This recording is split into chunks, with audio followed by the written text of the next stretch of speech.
कि जिस तरीके से जनता परेशान हुई है कोविड के ज़माने में, कोविड को लेकर के जो व्यवस्था सरकार को करनी चाहिए थी वो नहीं की।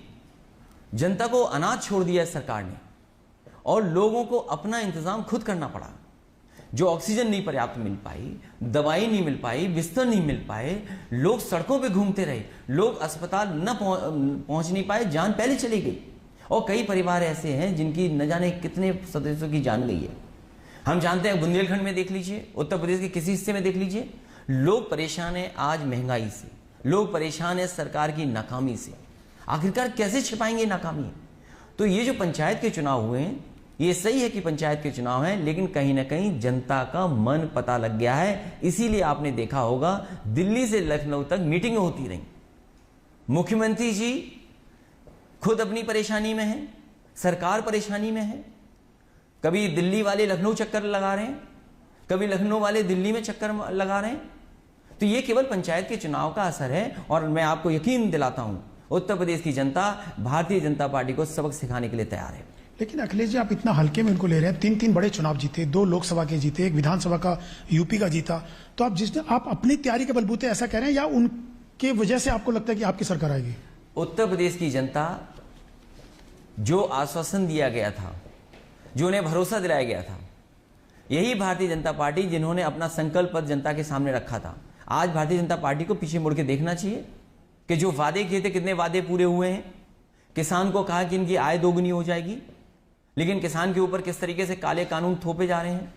मैं ये जानना चाहता हूं कि किसानों की कितनी आय दोगुनी हो गई, किस फसल की आय दोगुनी हो गई। पूरा किसान इंतजार करता रह गया। मंडियां जहां पर किसानों को कम से कम सुविधा मिल रही थी, जाकर के अपनी फसल की कीमत ले सकते थे, आज मंडियों की दुर्दशा क्या है? सब मंडियां बंदी के कगार पे हैं।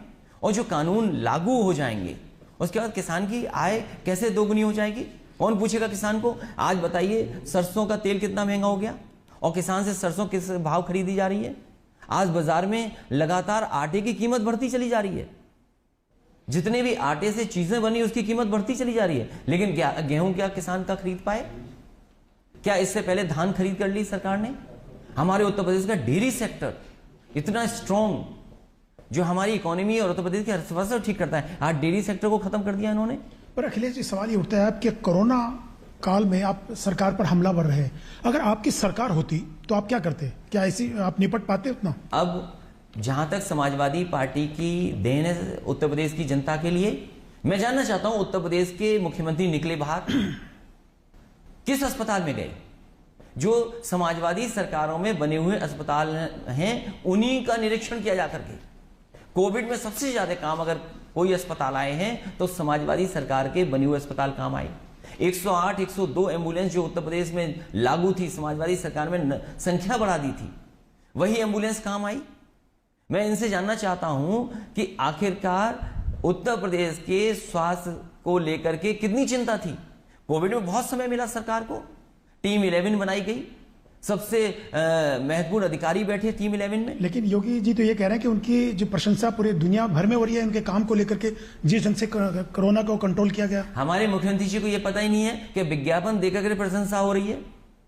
उन्हें कम से कम ये तो पता करना चाहिए कि कहीं ऐसा तो नहीं कि विज्ञापन देकर के उनकी प्रशंसा हो रही हो।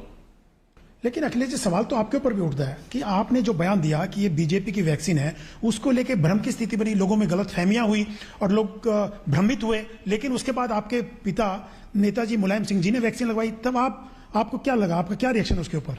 तो आपने उनको कहा नहीं है तो बीजेपी की वैक्सीन है? जिस समय ये कहा गया था उस समय कई परीक्षण वैक्सीन के नहीं हुए थे और केवल मैंने सवाल नहीं खड़ा किया था, बहुत सारे जो एक्सपर्ट हैं उन्होंने खड़ा किया था। उसके बाद लगातार मेरा कहना, समाजवादी पार्टी का मानना है कि लोग ज्यादा से ज्यादा वैक्सीन लगाएं। सरकार आखिरकार फ्री क्यों नहीं उपलब्ध करा पा रही थी? और फिर पर्याप्त वैक्सीन क्यों नहीं है सरकार के पास? जब सरकार को तैयारी करनी थी वैक्सीन की तो वैक्सीन की तैयारी क्यों नहीं की?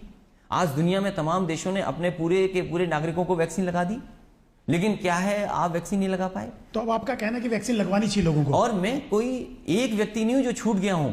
मैं उन भारतीय जनता पार्टी और सरकार को भरोसा दिलाना चाहता हूं कि मैं आखिरी आदमी हूंगा जब ये पूरे देश के गरीबों को लगा दें वैक्सीन, उत्तर प्रदेश की जनता को वैक्सीन लगा दें और जब आखिरी बचेगा तो मैं जाकर के वैक्सीन लगवा लूंगा। मतलब आप क्या वैक्सीन मैं लगवाएंगे? क्या मैं आखिरी आदमी हूं?